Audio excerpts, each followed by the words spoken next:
She cheated on me, laughed in my face, and said I'd never find anyone better. Now she's desperate to get me back after seeing my new girlfriend. I met my ex, let's call her Chloe, through a dating app. It wasn't one of those applications seeking a quick hookup.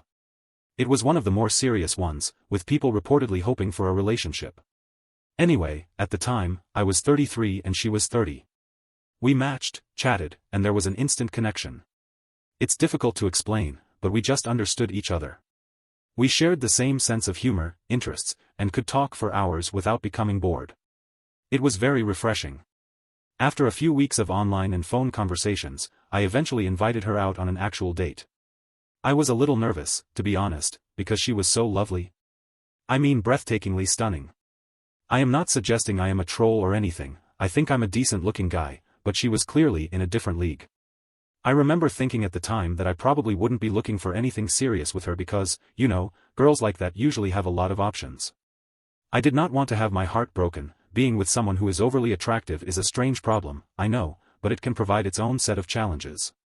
Anyway, she agreed to the date, and we had a great time. It just validated everything I felt during our internet conversations. We started seeing each other more frequently after that, and it became formal very quickly. One thing that was continually on my mind was how much attention she received from other men. She would tell me about it occasionally, even when we were together. A guy would shamelessly hit on her in front of me, or she'd receive messages from guys via social media. At first, I wasn't concerned by it. I trusted her. I got the impression that she wasn't interested in anyone else and was truly interested in me.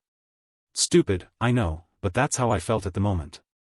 I was simply enjoying being with her, and I didn't want to be the jealous, insecure lover. Things were going great, really great, except for one tiny item that kept lingering in my mind. We were having one of those crazy late-night chats where you speak about random things, and the subject of hall passes came up.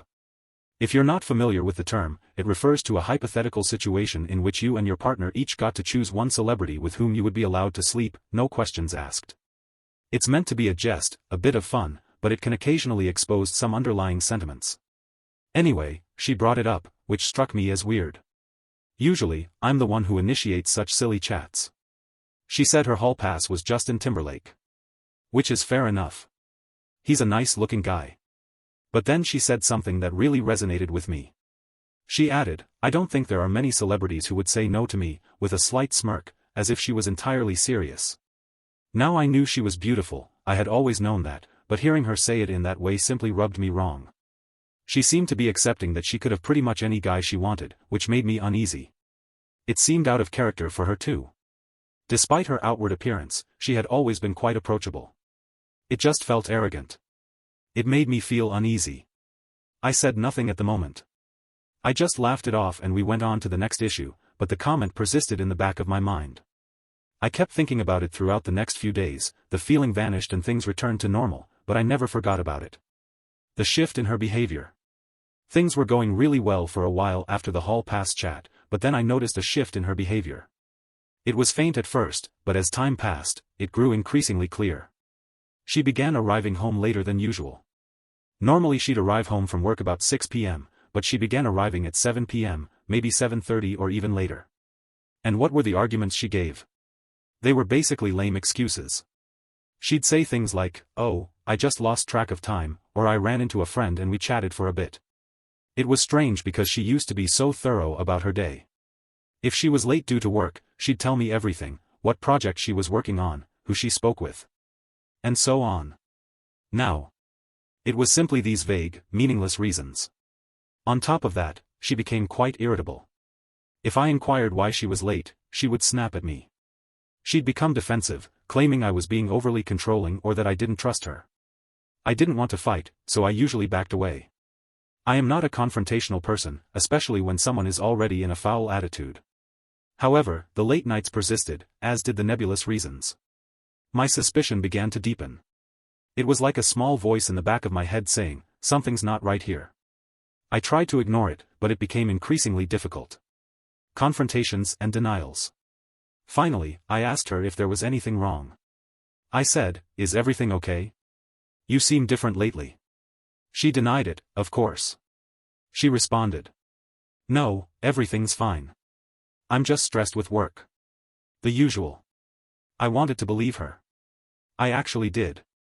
A few days passed and the same things happened. I couldn't keep it in anymore. I informed her again that her behavior was unusual and that I was concerned. This time, she appeared to understand what I was saying. In reality, she apologized, claiming that it was all due to stress and exhaustion and insisting that it was nothing personal. I got what she was saying. But I couldn't get myself to believe it. The fake explanations after that chat, things appeared to improve, at least on the surface. She was more receptive and conversational. When she got home late, she'd tell me stories about what she'd been doing, but they simply felt hollow. There was something about the way she told them, the lack of information, the avoidance of eye contact that didn't feel right. I remember one particular night, she arrived home late and told me a story about running into an old coworker and having drinks with him. And I knew she was lying. It was like a light bulb went out in my head. I can't describe it, but I received the overpowering impression that she was hiding something really important. And that's when the thought occurred to me. She was having an affair. It wasn't just a minor issue or misunderstanding. This was a full-blown affair. I knew I couldn't simply let it go. I couldn't pretend everything was fine. I needed to discover the truth, one way or another. Her conduct had shifted dramatically from the woman I first met. It was impossible to ignore. This was not the person I had fell for before. Something was clearly wrong and I was determined to find out what it was. The plan. Okay, I'm sitting there, convinced that my girlfriend is cheating on me. My initial thought was, I need to check her phone. I mean, that's where all the proof should be, right? Text messages, emails, social media, everything. But I quickly knew it wouldn't work. First and foremost, she was always on her phone, making it very impossible to take it away long enough to conduct a thorough search. Even if I did comprehend it, I'm not exactly a tech expert. I wouldn't know where or what to look for, and she'd probably removed anything damning anyhow. Plus, I needed proof. I didn't want to locate a questionable text message and then confront her with it. I wanted to catch her in the act, to know without a doubt.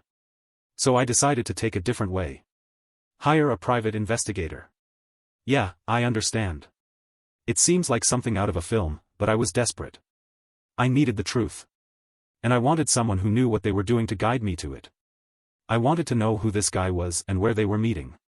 I conducted a Google search for private investigators in my area and discovered one with positive reviews. I contacted them up and scheduled a meeting. I remember being quite scared when I walked into their office. It seemed like I was accepting defeat. I sat down with the investigator, a guy who appeared to have seen it all before, and told him everything. I recounted the entire event, from the hallway conversation to the late nights and lame explanations. It took a while, but he just listened calmly and nodded. He made no judgments about me. He did not make me feel foolish. He was just listening. Then he stated he'd seen this type of thing 100 times before. He preferred to do surveillance for 2 weeks because her late nights were variable, but this would be somewhat costly. We ultimately agreed on 10 days. I gave him all of her contact information, including her phone number, email address, and where she worked.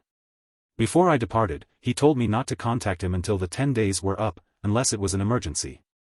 It'll be difficult. He told me, but you need to let me do my job. I agreed.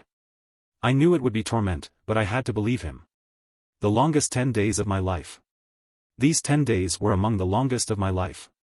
It was awful to know that this investigator was following my fiancée and could unearth proof that confirmed my darkest concerns. I felt helpless, just waiting, wondering, and thinking all kinds of possibilities. It was difficult to focus on anything else. Work was a nightmare. I could not sleep. I barely ate. And the worst part? Throughout the 10 days, she consistently arrived home late. 3 times, she arrived home after 9 p.m., using the same tired, pathetic justifications. Oh, I had last-minute plans with some friends. Traffic was terrible. She had no idea that every time she said those things, it further confirmed my suspicions that she was lying. Each time she was late, I thought, okay, this is it. This is when the investigator will catch her. It simply offered him more opportunities to get the evidence I required. The truth comes out. Finally, the 10-day period ended. The investigator phoned me precisely on time. He didn't say much over the phone, just that he had the information I needed and asked if we could meet in person. I answered, yes, absolutely. This was something I needed to hear face to face. I couldn't bear hearing this kind of news over the phone. I had been waiting for what seemed like an eternity. And I needed to see his expression to know for certain that what he was telling me was true. I drove to his office, my hands trembling on the steering wheel. I felt terrible to my stomach. When I stepped in, he was sitting with a manila envelope on the desk in front of him. He motioned for me to sit down. Then he asked if I wanted him to simply explain what he discovered or if I wanted to examine the contents of the package myself. I said I wanted to hear it from him first. I thought it would soften the blow a little. I compared it to walking in on your partner cheating and having a moment to brace yourself before the gut punch. He took a big breath and replied, "Your suspicions were correct." Just like that. There's no avoiding the issue. There's no sugarcoating it. He informed me that he had followed her to an apartment building 3 times. She went in alone and left about 2 hours later, always with the same man. He had obtained the apartment number and the individual's name. Cody. Obviously, I'm changing the name. To be honest. My initial thought was that I wanted to find this Cody person, and let's just say I was not thinking peacefully. But then I realized this wasn't the point. The point was that my girlfriend, the lady I adored, had deceived me. That's what I needed to concentrate on. The investigator slid the envelope across the desk. I opened it. And there they were. Pictures. Photos of her and this Cody guy in front of the apartment building. Embracing, holding hands. Kissing, in front of her car. In black and white. Unquestionable proof. I almost lost my mind. I almost broke down right there in his office. It was one thing to suspect something, to have a gut instinct. But seeing it with my own eyes was a very different experience. The visual evidence was very overwhelming. I managed to keep back tears, although it was difficult. It wasn't just the affair, it was the realization that my entire life, the future I had planned with her, was falling in front of me. The confrontation, I wasn't sure what to do next. But I knew I had to get to the bottom of this. I was about to confront her. When I arrived home, I asked her to sit down. I did not yell. I didn't create a scene. I said quietly, "We need to talk." She was aware that something was off. She saw it on my face. She sat down, and I simply lay everything out. I informed her I knew about the affair. I told her I'd hired a private investigator. I informed her that I had proof. Her first emotion was shock. She simply stared at me. Her mouth slightly wide. Then she attempted to calm down, to act as if nothing had happened, but I wouldn't have it. I told her what the investigator told me about the residential building, about Cody, everything. And she simply sat there, silent. She did not refute it. She did not apologize. She did not even attempt to explain. She just sat there listening. The more I talked, the angrier I became. Her silence was infuriating. She didn't seem to care, or to be sorry for what she'd done. Finally, I could not take it any longer. I told her I wanted to break up. I responded, "I can't do this anymore, I can't keep playing this song and dance, I'm done." And then, she did something very unexpected. She laughed. She stepped up as if to frighten me and began this full monologue. "You want to leave me?" she inquired. "Are you kidding? So what?" I had a little bit of excitement on the side. It was just physical. It didn't mean anything. I'm a cheater. Fair. But where do you think you'll go from here? Do you think you'll ever get someone like me again? Hasn't it been clear to you over the years that I'm out of your league? It was one time, is that what you want to destroy our lives over? She spoke a lot more in that vein, essentially attempting to make me feel lucky that I should simply be grateful to be with her, even if she cheated. Can you believe it? I was stunned. I knew she was arrogant. I knew she thought well of herself. However, this was a whole new level. This was not a sincere apology. This was hardly the reaction of someone who had been caught and wanted to make amends. This was the response of someone who didn't give a damn. Someone having a genuine EFF-it attitude. A true crash-out mentality. It seemed as if her ideal scenario was for me to simply accept that she was too good for me. That she would do whatever she pleased and that I should be content to be along for the trip. She honestly believed I wouldn't have the courage to leave. That's how proud she was of herself. Her comments struck me like a ton of bricks. I'd felt wounded and outraged before, but this was different. This was pure fury. I'd never felt anything like it. I stood up, looked her directly in the eyes, and told her how much I detested her. I don't remember the precise words, but they were along those lines. And then I walked out. I didn't bring a bag. I did not say farewell. I simply stepped out the door. I couldn't bear to be in the same room as her for another second. I felt completely betrayed. It was over. The aftermath: I ended up staying the night in a cheap motel. I couldn't return to the house, not yet. I just needed to be alone and contemplate all that had transpired. I laid there in that uncomfortable bed, staring at the ceiling, rehearsing the confrontation in my mind over and over. I couldn't believe the way she reacted, it was simply unbelievable. The next day, I returned to the house to get some of my belongings. I assumed she would be at work. But she was present.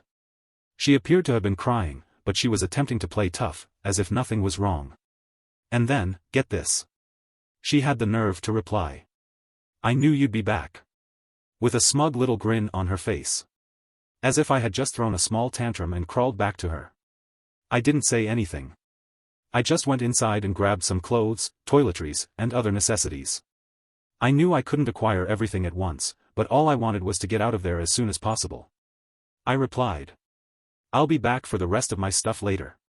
She just stood there staring at me, her face filled with disbelief. As if she couldn't believe I was leaving.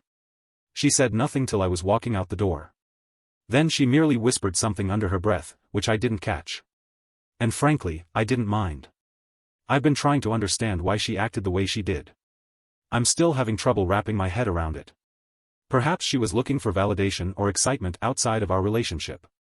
Perhaps she was insecure about becoming older or about our routine.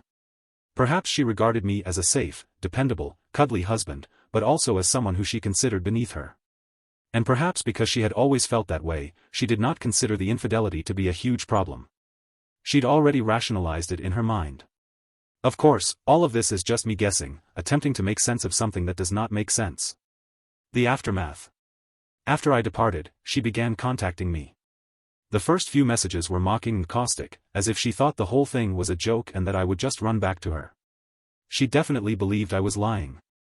That I would not go through with leaving, but, a few days later, I returned to the house with a friend to retrieve the remainder of my possessions. And she was shocked. She could not believe I was being serious. I believe it was the moment she realized it was truly over. One of her final texts to me read, "I hope you know you'll never find anyone like me again."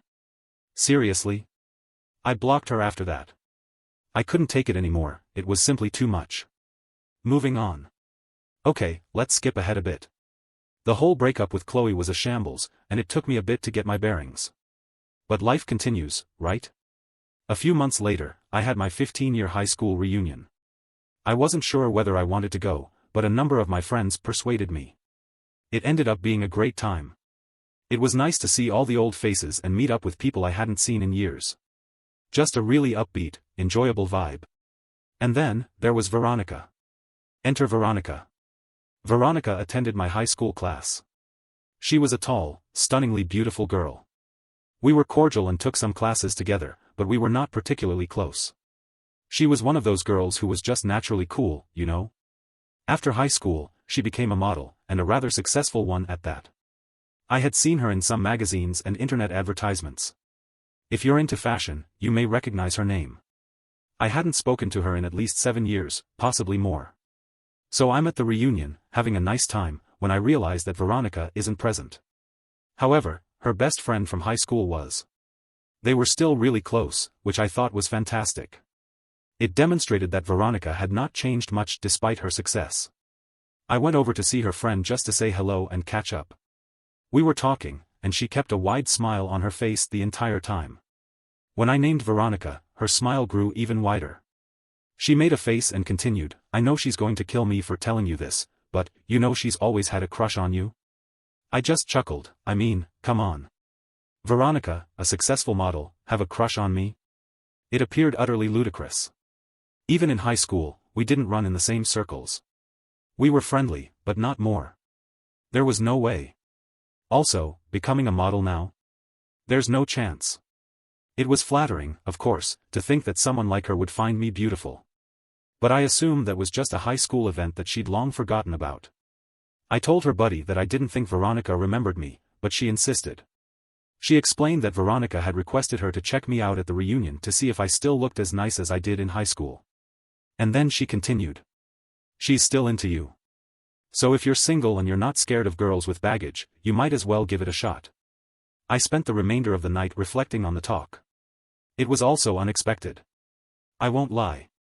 It felt wonderful to know that someone like Veronica was interested in me, especially after what had occurred with Chloe. It felt as if here was this woman who my ex would have deemed out of my league, and she was allegedly crushing on me. It made me understand how useless Chloe's remarks were, and how much she wanted to bring me down. It provided a significant confidence boost. Taking a chance.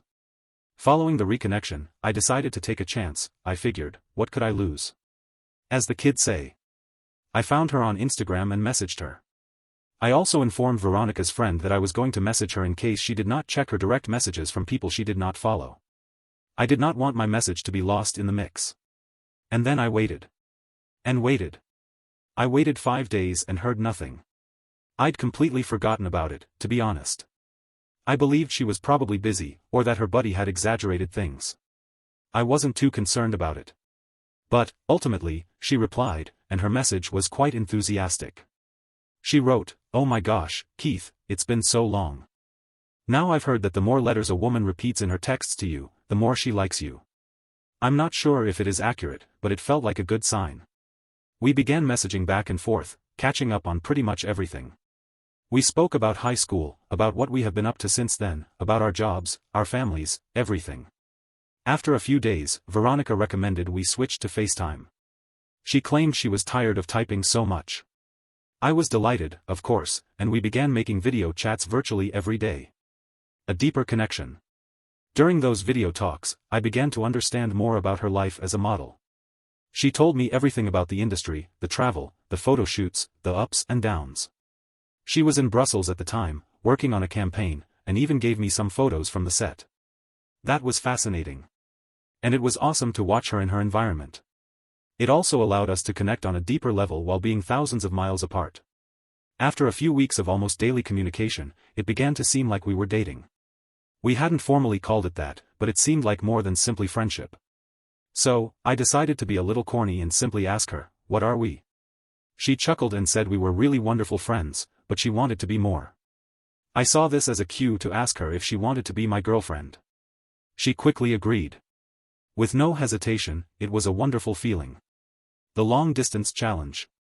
Obviously, the long-distance aspect was challenging. She was a model traveling the world, while I was here doing my regular work. I had a long-distance relationship when I was younger, and I despised it.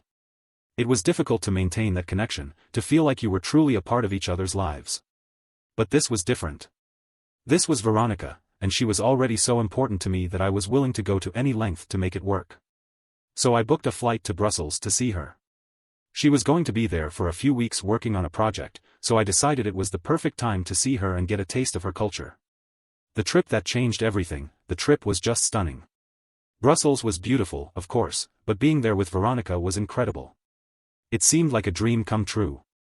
It taught me that I shouldn't give up on love because of a single negative experience, that there were still excellent people out there, people worth the effort. She even brought me to one of her photo shoots. I got to watch her work, see her in her element, cheer her on from the sidelines, and take some of my own photos. It was so great to watch her doing what she loved, and it made me feel even more connected to her, as if I were truly a part of her life. The Instagram mishap. So I was in Brussels, having the time of my life with Veronica. I took a lot of photos during the photo shoot and decided to share a few of them on Instagram. I didn't upload them to my main feed, though. Instead, I shared them on my close friend's story, expecting just a limited group of individuals to view them. Here is the thing, I completely forgot about my ex, Chloe, who was still on my close friends list. I rarely use Instagram, so I didn't think to block her there. I had blocked her everywhere else, but not Instagram. A big mistake. I received a message from her just a few hours after posting the photos. Remember, we hadn't spoken in almost a year by this point. The message stated, "Who's that? Why are you playing groupie?" A laughing emoji appears next. I quietly responded, "That's my girlfriend." I said nothing else. She did not respond right away. I could see the little typing sign emerge and disappear several times over the following 10 minutes, as if she was writing something, deleting it, and then writing something new. Finally, she only sent a snarky message. Sure. The final goodbye. That's when I decided to try it. I informed her that she didn't have to trust me. Then I said, "If you thought you were out of my league, then Veronica is out of this world." I also questioned her. "How's your man from back then doing?" I knew it would sting. She read the message, but did not respond. And then I blocked her on Instagram.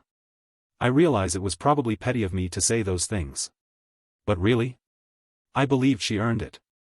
And I did not want her to have any further access to my life. Any more opportunities to get under my skin? Even yet, I'll admit that I was curious about her reaction. I'll admit it. And that, my friends, concludes the story. It's been an exciting voyage, to say the least, but I can honestly tell that I am happier than I have ever been. Veronica and I have been dating happily ever since our vacation to Brussels. And I won't lie, I'm thinking about proposing before the end of the year. Don't tell her, however, Veronica is a true blessing in my life. She is kind. She's funny. She is intelligent. She's stunning, both inside and out. And she makes me feel like the luckiest man in the world. I am really relieved that things did not work out with Chloe, because if they had, would not have met Veronica. I understand that some people may criticize me. Could respond, "Oh, he's just with her because she's a model." Thus, long distance never works. But I don't care. I refuse to let anyone's criticism spoil my relationship with Veronica. She is great, and I'm quite thrilled. If things don't work out, you may come back here and tell me I told you so. But God knows. I don't see me penning another piece here. Thank you for watching. For more videos like this, remember to like and subscribe.